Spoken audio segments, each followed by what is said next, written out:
No men are foreign. ये poem लिखा गया है जेम्स किरकप के जरिए। इस पोएम में पोएट कहते हैं कि दुनिया के सभी लोग एक जैसे हैं और सारे देश 203 देश हैं पृथ्वी पर, सब पृथ्वी पर ही हैं।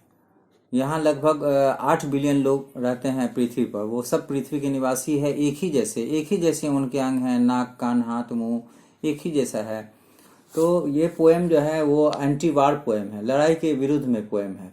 इंसान जो है लड़ाई में जब पड़ता है, जब वार होती है तो उसके बहुत बुरे परिणाम होते हैं, जैसे first world war, second world war में हुआ। जैसे आपने यूक्रेन में भी आप देख रहे हैं कि कितनी बर्बादी हो रही है, औरतें बच्चे और बुजुर्ग मारे जा रहे हैं। तो ये पोएम जो है एंटी वार पोएम है। यहाँ उन्होंने बताया कि पृथ्वी तो एक ही है, लेकिन इसको सीमाएं इस पर खींच दी गई है और उसको देश का नाम दे दिया गया है। यहाँ लोग तरह तरह के कपड़े, नीले हरे पीले काले कपड़े पहनते हैं, या देश की जो आर्मी है, फौज है, अलग अलग तरह के कपड़े पहनती है, लेकिन उनके शरीर के अंग एक ही जैसे हैं, सभी एक ही जैसे लोग हैं। तभी तो देखिएगा अगर किसी कोई बीमार होता है भारत में तो उसका इलाज अमेरिका, ब्रिटेन, फ्रांस में होता है, क्योंकि सभी के अंग एक ही जैसे होते हैं, एक ही जैसे काम करते हैं।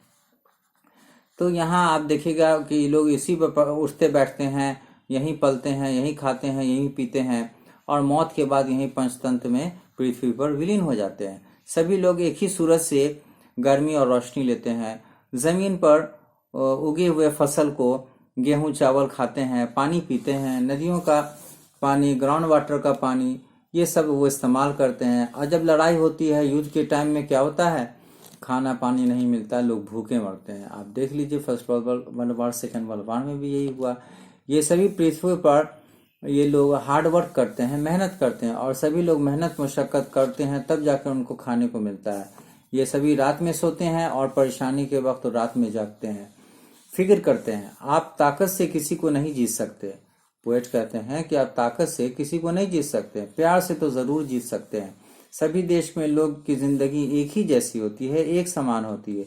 पोएट कहते हैं कि याद रखो, कुछ स्वार्थी लोग, सेल्फिश लोग आपको नफरत सिखाते हैं और अपने स्वार्थ पूरा करते हैं, लेकिन जब हम किसी से नफरत करते हैं तो खुद को ही घृणा का पात्र बनाते हैं, खुद को ही नुकसान ज्यादा पहुंचाते हैं और दूसरे को कम नुकसान पहुंचाते हैं। ज्यादा नुकसान इंसान का खुद ही होता है। पोएट कहते हैं कि इंसान ने इस पवित्र धरती को गंदा कर दिया है लड़ाई से, युद्ध से। जब युद्ध होता है तो यहीं आके ड्रोन गिरता है, यहीं आके बारूद गिरता है, यहीं हवाई जहाज का मलबा गिरता है, यहीं लोग मारे जाते हैं, यहीं उनका खून बहता है। तो इससे जमीन क्या है, पवित्र जमीन गंदी हो जाती है। हवा पानी सॉइल भी पॉल्यूट होता है। बम गोला बारूद में पानी, हवा, सॉइल सभी पॉल्यूटेड हो जाता है। लिटरेरी डिवाइसेस देखिए, इंजाइनमेंट में दो या दो से अधिक लाइन के बीच में पंक्चुएशन मार्क्स यानी कॉमा फुल स्टॉप नहीं होता है। इस पोएम में आपको ऐसा मिलेगा। रिपीटेशन, जहाँ किसी शब्द का बार बार रिपीटेशन होता है। रिमेम्बर शब्द को पोएट ने कई बार रिपीट किया है। फ्री वर्स, यह पोएम फ्री वर्स है, इसमें राइमिंग स्कीम नहीं है। अलिटरेशन में कॉन्सोनेंट साउंड जो है बार बार आता है, ये शब्द के पहले अक्षर में आता है। जैसे वार्स विंटर, WW दोनों शब्द के पहले आएगा। तो इस तरह ये आपका एक्सप्लेनेशन कंप्लीट हुआ। अगर आपको इसको पसंद आए तो आप इसको सब्सक्राइब करें, लाइक करें। आपका अशरफ, समस्तीपुर। धन्यवाद।